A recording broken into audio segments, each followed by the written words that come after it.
Magandang umaga po. So, yan. Finally, we're here in Manao, San Fernando. We're back here. Kasi kagabi, finally na tagpuan na namin si sister. Ang nawawalang hermit. Dito siya nakatira sa Manao, San Fernando, Preto Diaz. So, dito kami ngayong umaga to at least interview sister and get to know more about her vocation. So, samahan niyo po kami. Huwag po kayong aalis. Let's go! Akyat na tayo. Masakat po kita digdi. Ako digdi ang harap ng sister. Let's go!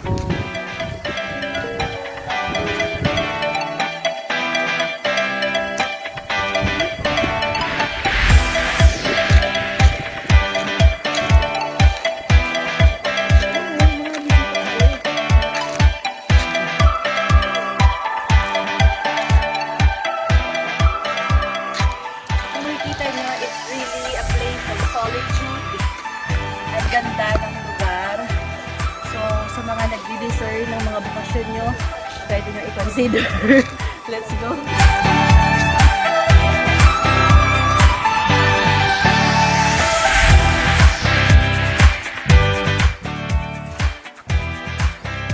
Magandang umaga po. Kung makikita nyo, ang ganda ng bahay. Ang fresh ng hangin, meron pa pala ditong ganito ka-fresh ng hangin at napakatahimik.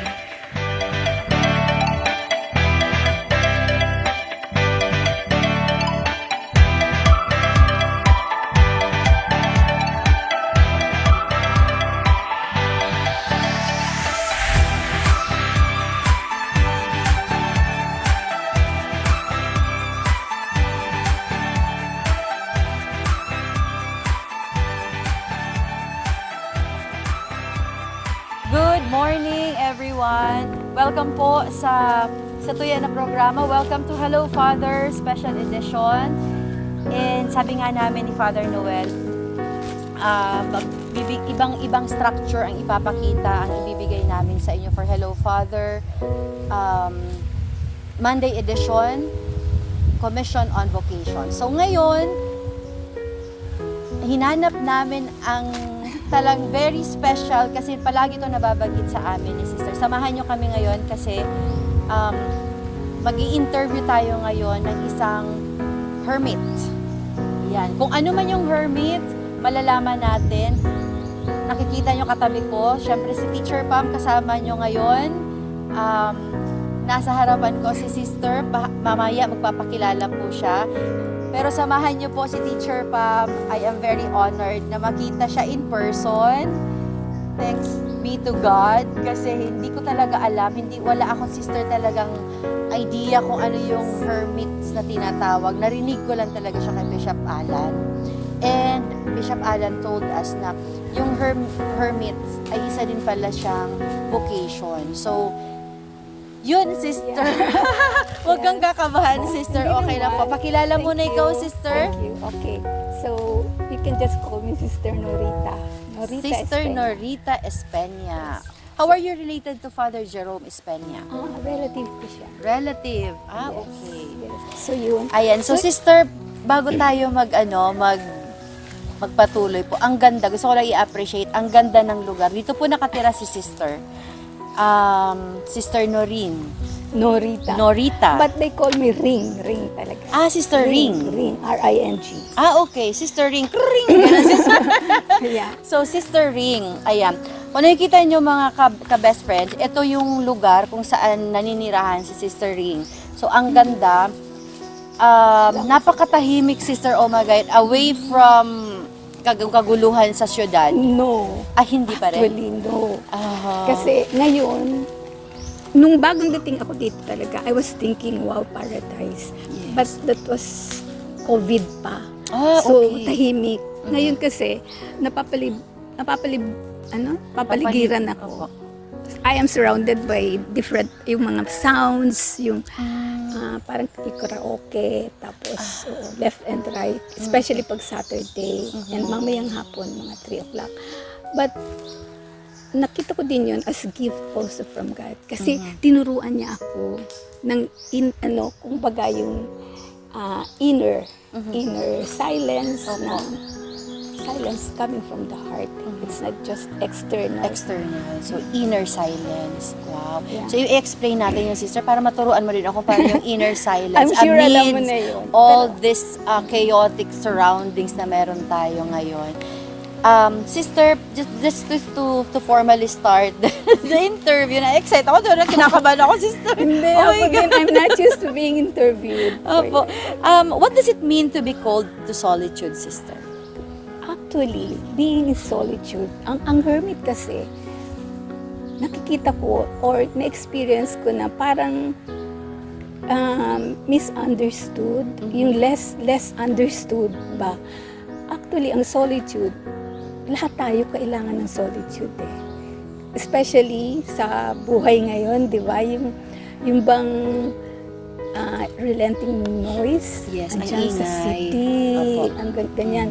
So, ang being in solitude kasi, yes, you are solitary kasi, di ba? You're just alone. But it doesn't really mean na yung isolated ka. It's not. Yan ang spiritual solitude na tinatawag. You can be with the crowd, you can be with yung mga madaming mga ingay, and yet you can still be in solitude. Silence of solitude. So you can be silent, not just yung hindi ka nagsasalita. Opo. Yung nga sabi ko, internal. Yung at peace, silence. sister. Inner joy, inner peace, inner freedom. I think that's what solitude is all about. At natagpuan mo yun, sister, dito sa vocation. Yes, actually, yes. ang dami ko nang dinaanan eh, di ba, na mention ko din sa iyo na I used to be a Active. active sister, Opo. apostolic. Naging contemplative din ako. Oh. So, ang dami ko talaga. I was really in search of my real vocation, yung authentic. Not just because gusto kong maging madre, kasi gusto ko talaga maging madre when I was still young, without them knowing, kasi nahihiya ako. Okay. Oo, yung tinatago ko lang. Pero ang family kasi namin, we are not that, how should I call it? Hindi kami talaga devout. No, we are, lang kami, seasonal. So, pag may patay, pag may piyesta, oo, pero, Saka lang nasisimba. yes, Okay. we are like that. So, pero, deep inside, ramdam ko, parang ang sarap maging madre. So, every time na nakikita akong madre, sinusundan ko yun. Pasikreto lang. So, and I really like those with the veil. Ayoko nung walang veil. Parang idealism ko noon. Opo. Talaga. Idealistic ako noon. I want to be a sister, pero yung may veil. So yun, yung solitude nga, yun ang pinaka-importante sa atin ngayon. Solitude. Kasi ang ingay-ingay na, ang gulo-gulo. And the reason why hindi ako nagtagal sa active, hindi ko makita ang sarili ko doon. Especially when it comes to, you have to be there when there are some social issues. Opo. So, kasi active kayo, especially pag Ignatian, talagang kailangan andun ka sa Present. Oo. So sabi ko, hindi ito kasi kumbaga, I grew up without a mother. So I was in search of myself. Hindi ko alam, hindi ko kilala ang sarili ko. Sino ba ako? Ano ba talaga ang gusto ko sa buhay? Until nung lumabas ako ng hinanap ko talaga. Hinanap ko talaga kung saan ako tinatawag ng Diyos. So yun, doon. I don't know if you would believe na lahat ng klase nag-volunteer ako as caregiver, nag-volunteer ako sa mga yung formation ng bata, ng tanda, at sa Hospicio de San Jose. So, sabi ko, sino ba talaga ako? Kasi at loss eh. Hindi ko talaga. Ang dami ko na. Pero madra na po ikaw noon. Oh yes, lumabas na ako. After nung nag-volunteer ako. Opo. So sabi ko, ayoko kasi I can't pretend. Diba? Opo. I can't pretend na, oo, kaya ko yung active religious. But I cannot lie to God, diba? Yes, opo. So sabi ko, it is... Parang sister, parang there's a missing piece Yes. sa iyo na hindi makumpleto sa buhay mo. Hindi, at saka sabi ko, pag itutuloy, nagsisinungaling ako. And that's hypocrisy, di ba? Opo. And then, parang something like betrayal as well.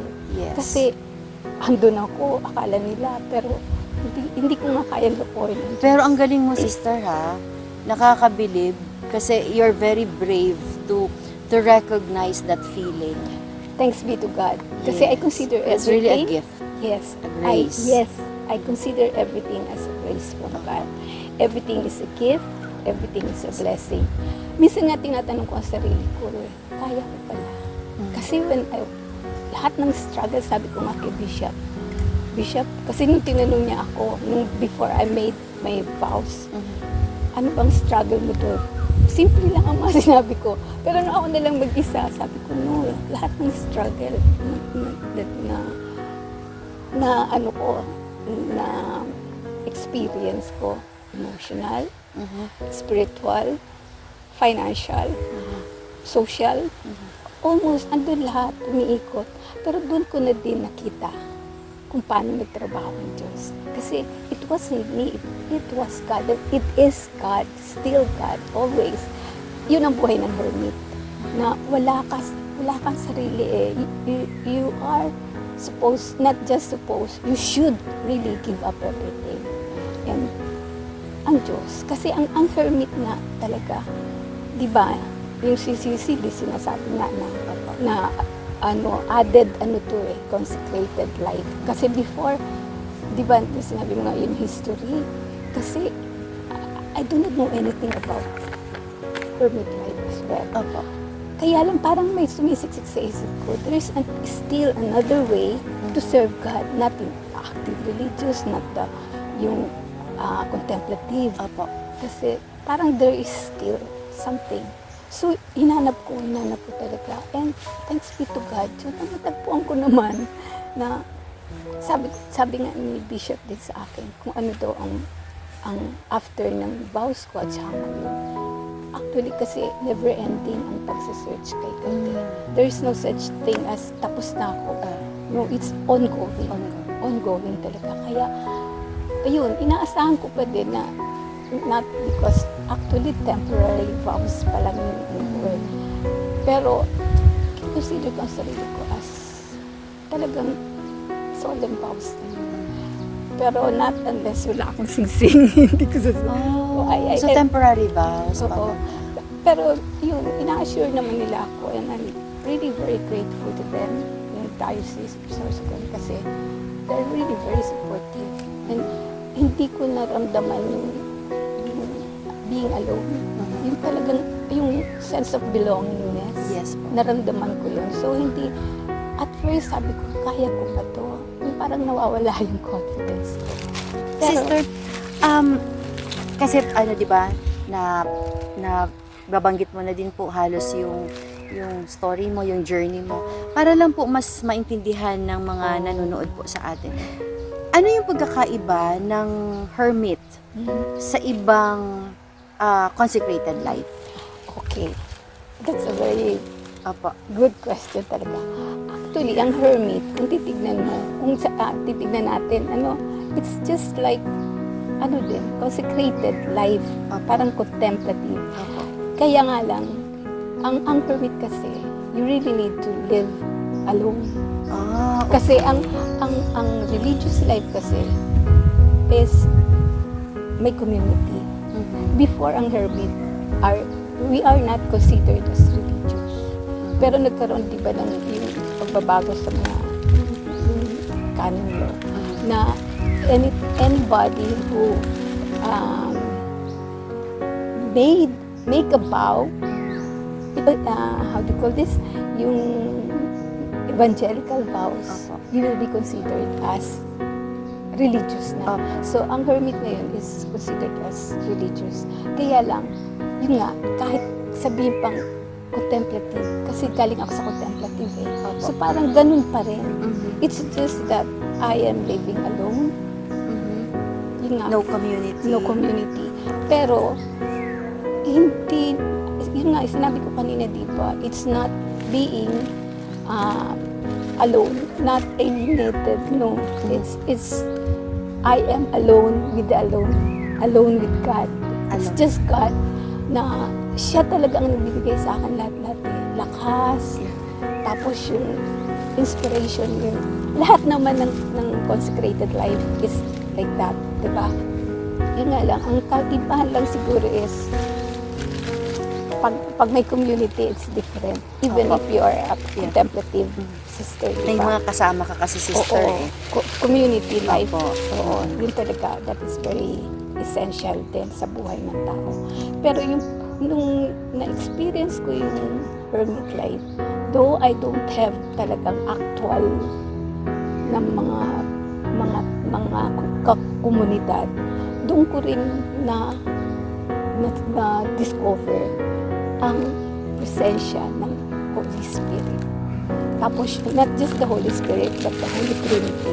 So, yung ba parang, yun ang naging community ko, per se. Kasi, kahit, yan, andito yung mga bata.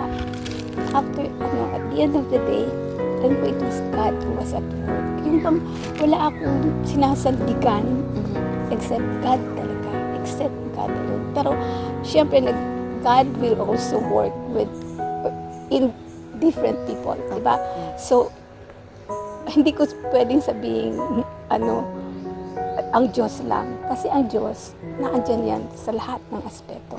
So, kung ano man yung nararamdaman ko, yung nagbibigay sa akin ng saya, although humanly speaking, tao yun, pero it's still God. So, yung siguro ang masasabi kong kaibahan ng hermit life.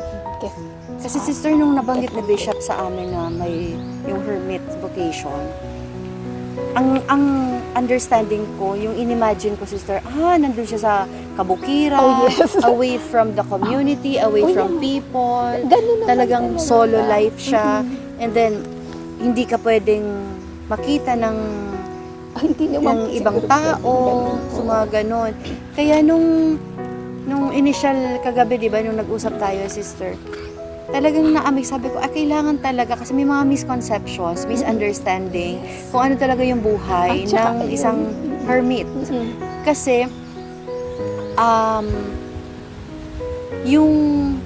yung sinabi mo, sister, na bumababa ka din para magsimba, di ba? And then, yun nga, may mga workers, may mga kapitbahay, although, mga ka-best friend, yung para lang mas maano yung imagination nyo, mas malayo lang talaga si sister sa kapitbahay. Oo, kumbaga may distance talaga. Dito sa lugar na to, talagang mag-isa. Solo yung bahay niya. Pero nabanggit mo kanina, sister, itong bahay mo is hindi naman talaga siya yung ano yung sabi mo, sister?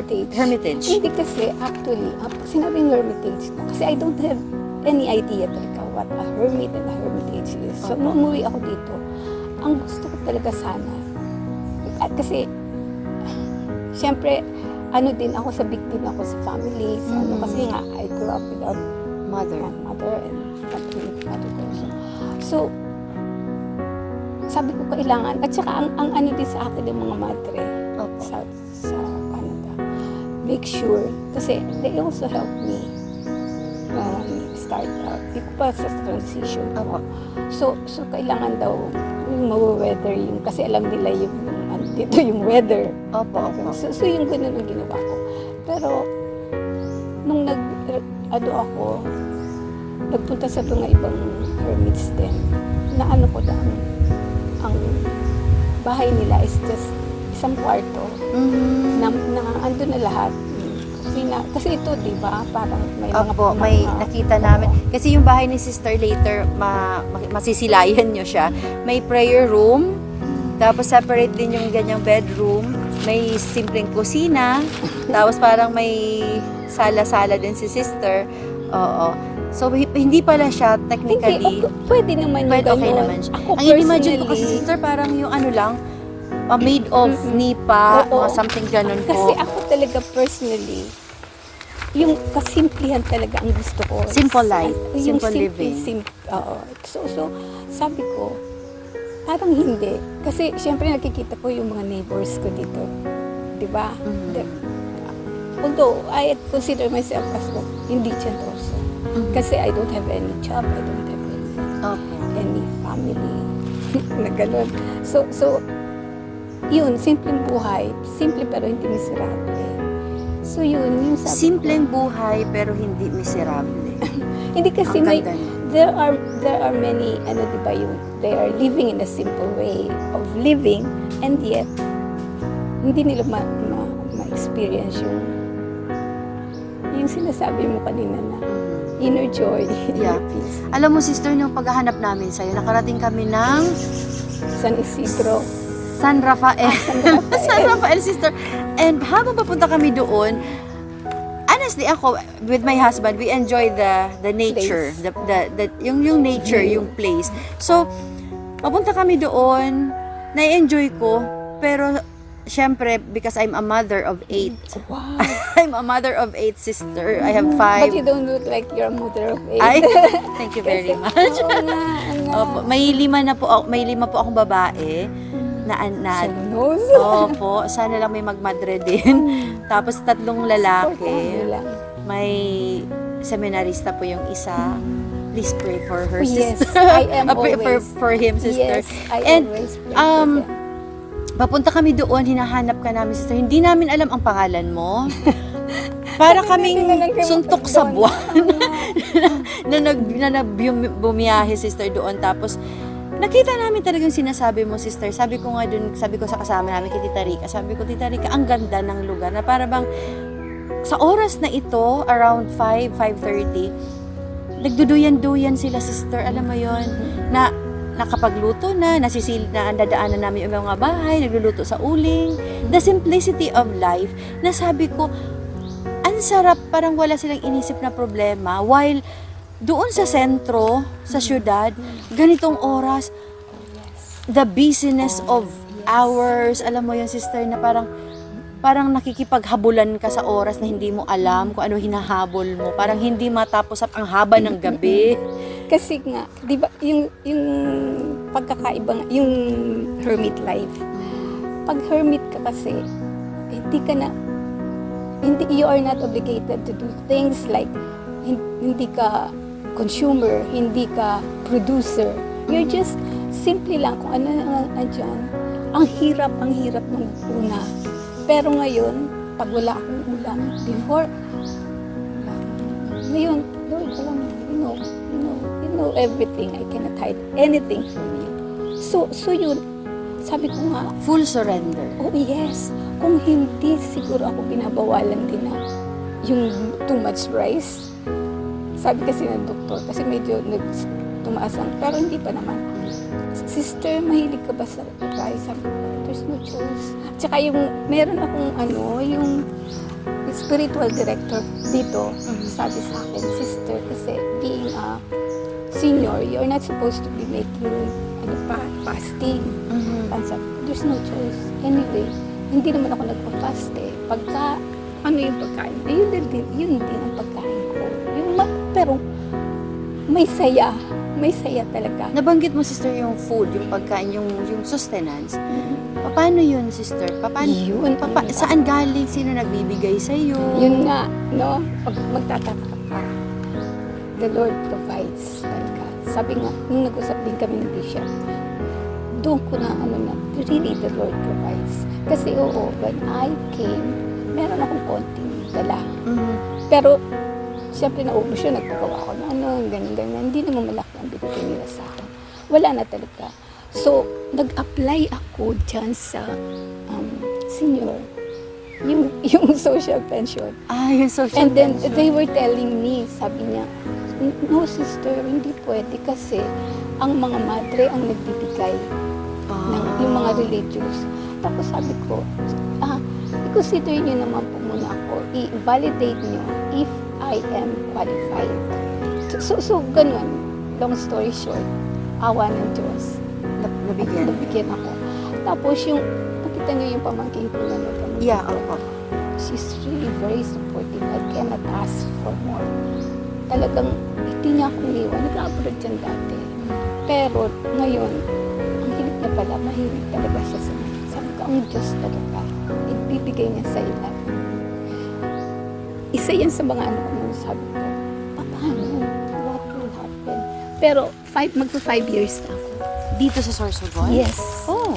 Never ako na wala akong bigas, wala ako. Minsan nga, nasa sasakyan na bus, tatanong, sister, anong, sinasabi ko naman lahat. Tapos pagbaba ko niyan, sister, pang ano mo, pambili mo. Parang naiiyak nga ako minsan. Sabi ko, Lord, ganun ka ba talaga ka-supportive? Kasi, yun nga, hindi mo, di ba sabi ng Diyos, do not worry about what you're going to eat, what you're going to wear, kasi God will provide. Kaya pag binigay mo ang sarili mo, surrender mo lang. Talaga na mas nakilala ang Diyos. Doon ko mas lalo nakilala ang sarili ko. Doon ko lalong mas nakilala yung kapwa ko. So yung inner joy kasi, you can be happy eh. Happiness is different from being joyful din, diba? Yung pag sinabi mong joy, it's coming from within. Pagka kasi happiness, if you have money, you can be happy, you can buy this, you can buy that. Pero that's not the real thing. So pag yun yung ganun, kasi lumaki din naman ako, nasa city ako nakitira. Pero ngayon, hindi ko pagpapalit ang buhay ko isang buhay. Kasi napakasimple lang na wala kang inaano na public image. Yeah. Nothing. So if you have some ideas, if you have some belief or idealism or whatever you may call it, hindi ka mag-aalala. Basta sentro ka lang sa Diyos. Never mind if hindi ka nila maintindihan. In due time, in God's time, panalangin mo lang sila, pagdasal mo, magiging friend mo sila. Ilang beses ko na naano yan na hindi naman uma-attend yung kanina yan. Pag may patay, gusto nila ma-attend ako. So sabi ko, punta ako doon. Diba ang dito, I have nothing against them talaga. Pero, hindi yun ang buhay ko eh. So, that's their life. They're happy with that. I cannot do anything. Kasi they have a mind of their Opo. own. Sister, sabi mo po, you grew up without a mother. What happened to your mother, sister? Namatay siya. Kasi I am the youngest among. Youngest. Oo. Ilan po kayo 9. magkakapatid? 9. Yes. Isa pa, may isa ka pa. Ay, huwag na po, sister. Diyos ko, sister. Tama naman, sister. Hindi kasi, she was very, very sickly. So, ano din kami, kumbaga, hindi kami may, ano lang, simple lang din talaga, ang pamilya namin. Yung father mo po, Nung namatay ang mother ko, dinala niya ako sa lola ko, saka sa auntie, disciplinarian, gano'n. Pero hindi rin sila, ganun, hindi rin sila devout Catholic. okay. Sister, na paliwanag mo naman po, sister, ko ano yung hermit's vocation. Paano mo po, sister, madi-describe yung usual day mo? Paano mo inuumpisahan, tinatapos yung araw, mga ganun? Opo. Kasi, ang usual day ko talaga, so I start my day at 3 a.m. Opo. So, doon ako gigising. Pero minsan, 2:45 kasi mag-iinit din akong tubig. So, after that, start of the day ko na yun. Yung offering prayer ko talaga, that is very, very para sa akin. Very sacred yung oras na yun. 3 to 5. So, doon ko talaga nilalagay yung Lectio Divina, yung breviary na office reading. Opo.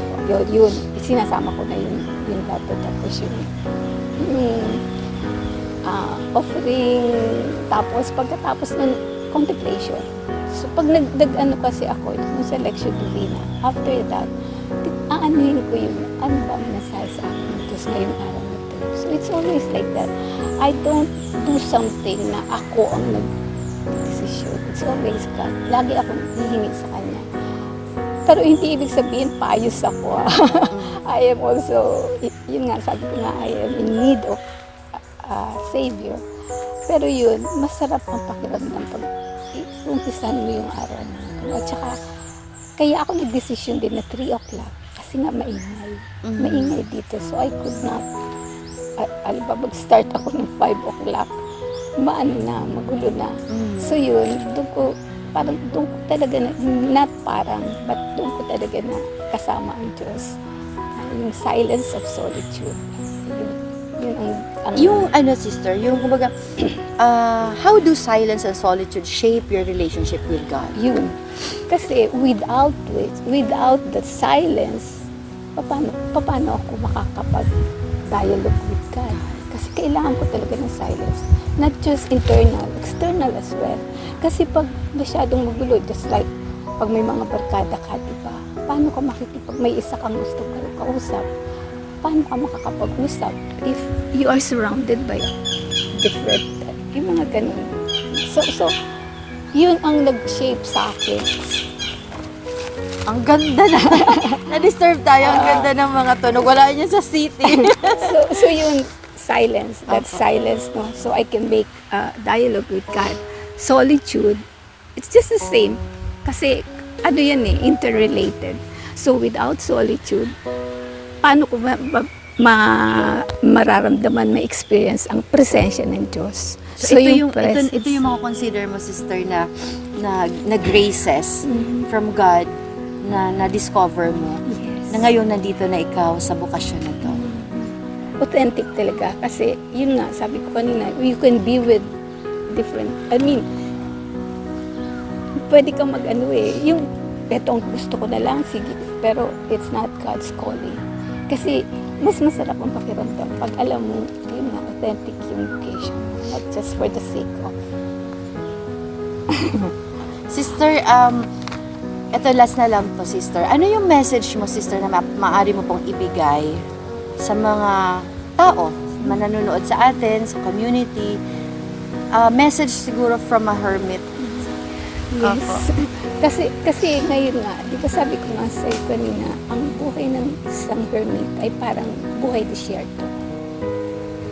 Na if makikita natin ngayon ang mundo, countercultural talaga yun. Hindi mahirap kung sa mahirap.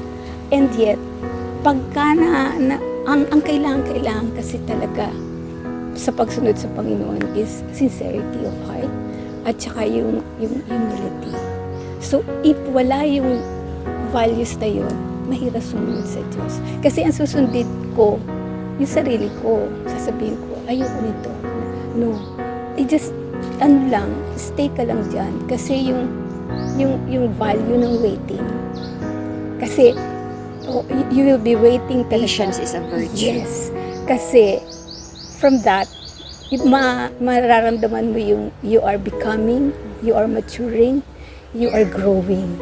So sige lang. Ngayon kasi, di ba, ang mundo natin ngayon, you have to admit the fact na talagang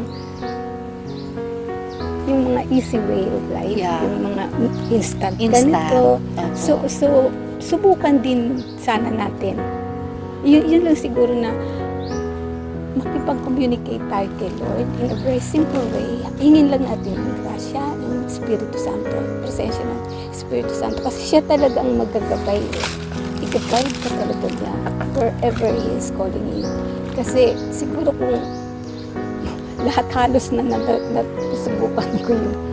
Kaya, yun, let us give God yung chance at time also, yung sabi mo nga, patience. Kasi Then siguro, sister, yung total surrender. yes, Na ibibigay mo talaga sa Kanya lahat. Itataas mo sa Kanya lahat. letting go and letting God. Kasi, yun nga, pagiging sincere, pagiging humble. Kasi pagka yung, sabi nga ni Saint Augustine, di ba? Saint Augustine, Mark. Humble. Yung be humble, be Yeah. humble. Pero hindi, mahirap Mahirap talaga. Yun lagi ang sin ko din.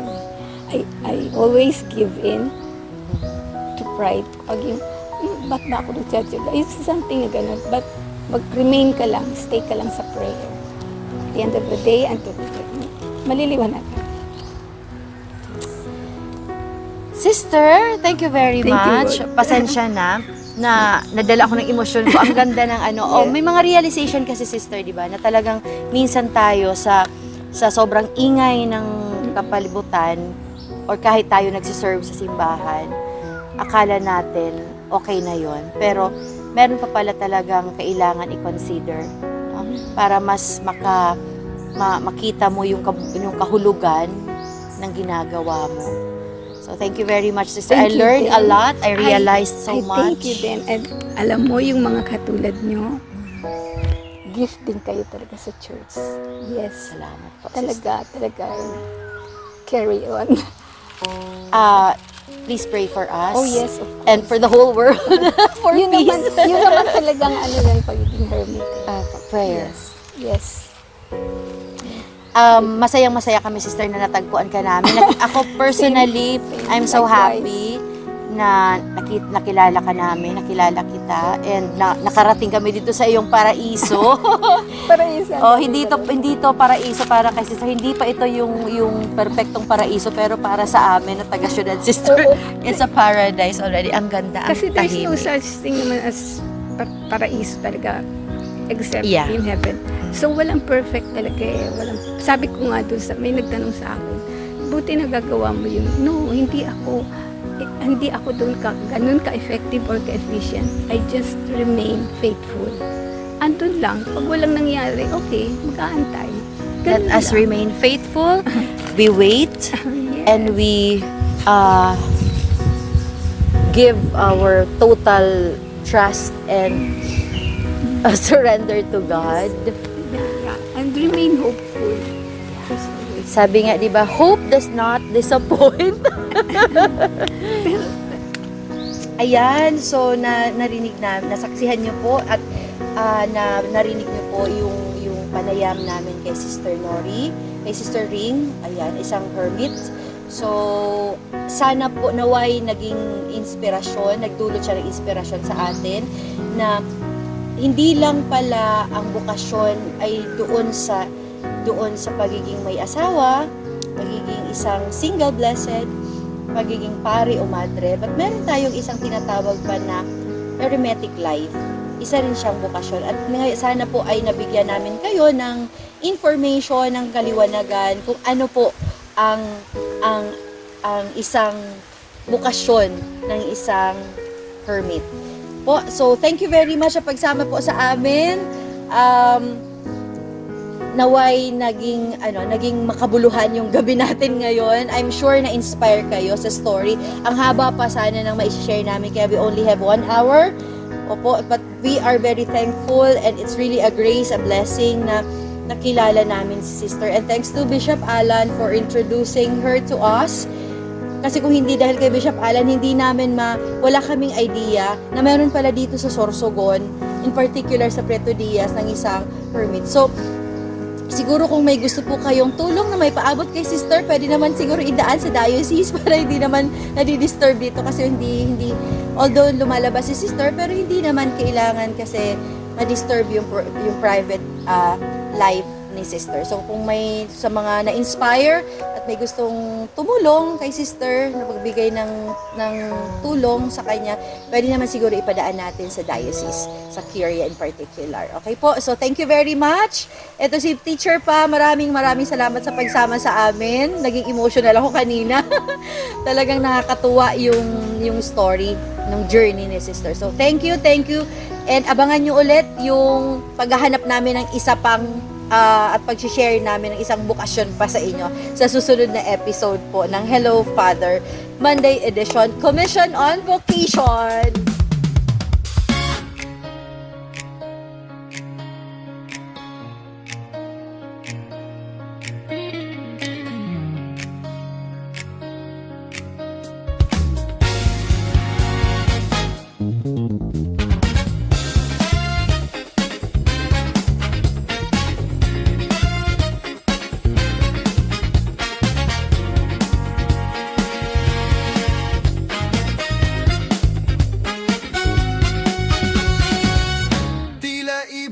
Kung lumipad, sumabay sa hangin, ako'y napatingin sa dalagang nababalot ng hiwaga. Mapapansin kaya sa dami ng iyong ginagawa, kung kaagaw ko ang lahat, may pag-asa bang makilala ka?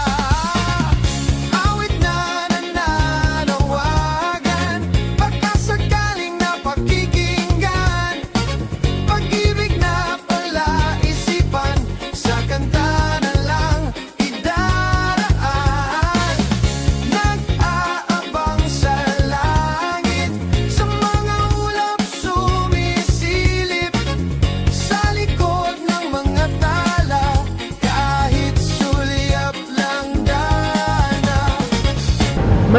kanina yung mga ermitan nyo. Ermitan nyo. Oo, Tayo, tarang po, ermitan nyo dyan. kayo. Santa Lourdes. Sa Santa Lourdes. May ermitan nyo dyan. So, Ano ang pangalan? Ariel ermitan nyo. Apelyido. Ermitan nyo. Ang swerte nga naman ni Dinggin, lagi kanyang kapiling.